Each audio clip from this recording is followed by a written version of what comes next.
Тастанды. Келесі күні Айнаны өзінің кабинетіне шақырып алып, ұзақ сөйлесті.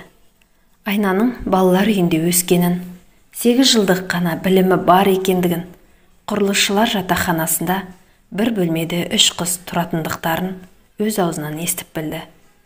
Үйленеміз деп уәделескен жігіті мұның аяғы ауырлағанын естігенде сөзінен тайқып шықты. Баланы алдырып таста деп біраз үгіттеген екен.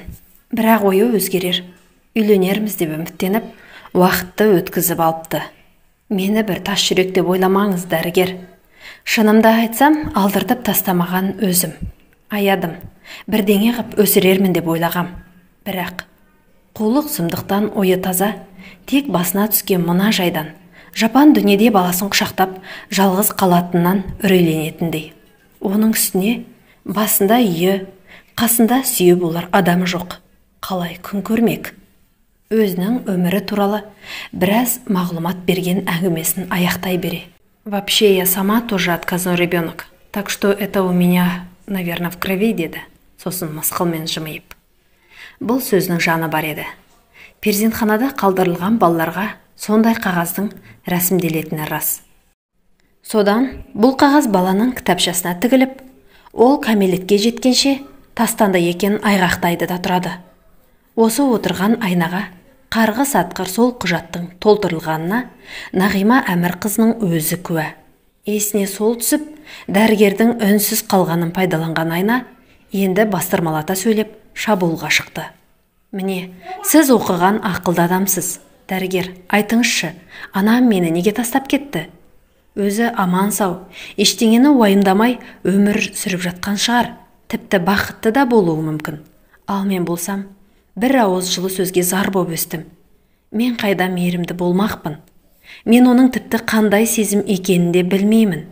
Отбасы дегеннің не екенін, аналық махаббат дегеннің не екенін маған сол үйретуі керек еді ғой.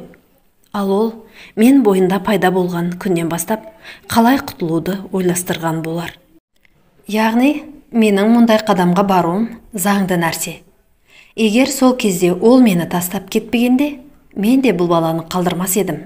Нағима Әмірқыз үшін бұл күтпеген жай емес еді. Өзінің ойы да кешелі бері осыған сая берген. Ойына америкалық психолог Вирджиния Сатирдің бала тәрбиесіне қатысты айтқан сөздері оралды. Жер бетінде тыныштық орнату, ынтымақты отбасын құруға өте ұқсас. Біз отбасыларына көмектесуге тырысамыз. Және осы білімімізді дүниені қайғы қасіреттерден арылту үшін пайдалана аламыз.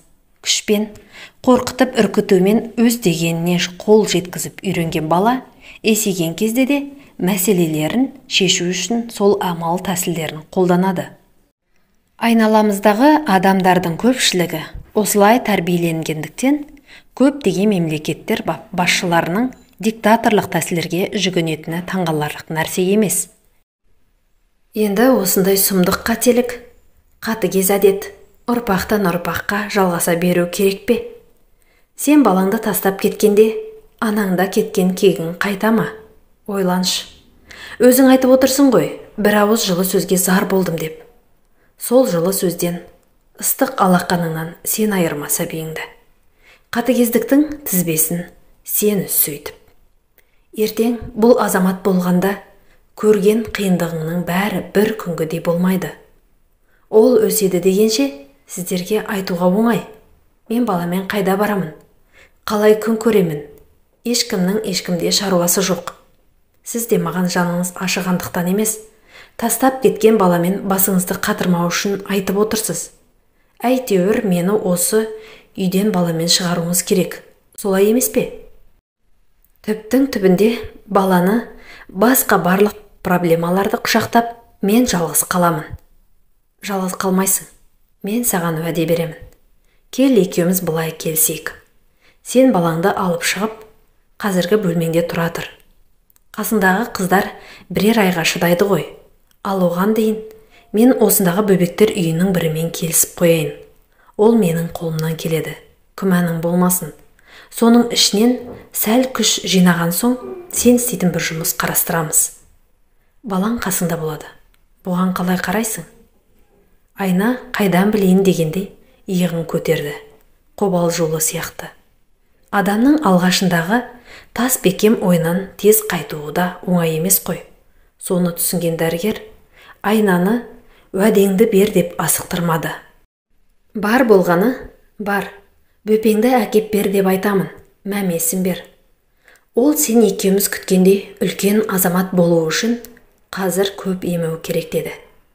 Кешелі бері тістеніп, көзінен бір тамшы жас тамбаған Айнаның жанары жасаурап, үнсіз басын изеді. Бөлмедегі қыздармен, одан кейін жатақхана комендантымен келіссөз ойлағаннан ұзаққа созылып кетті де, Айна басқа әйелдерге қарағанда перзентханада ұзағырақ жатып қалды. Арада жарты айдай уақыт өткенде барып, дәрігерлер орталарынан ақша шығарып сатып алған жаялық жөргекке оралған сәбиін перзентханадан көтеріп шыққан. Есіктен шыға берген оны бірнеше әріптесі, бөлмелес қыздары улап-шулап қарсы алды. Бірінен кейін бірі құшақтап, қолдау көрсетіп, қайраттандырып жатқан қыздардың арасынан алға шыққан комендант «Кәне, біздің полкымыздың баласы» деп құндақтаулы нәрестені қолына алды. О, нағыз сарбаз болатын жігіт қой мынау. У-шуды құлағына да ілер емес. Жарайсың қызым, бізді қорғайтын батыр туыпсың. Бағанадан бері жанарына жас толып, үнсіз тұрған Айна өкси демалып езу тартты.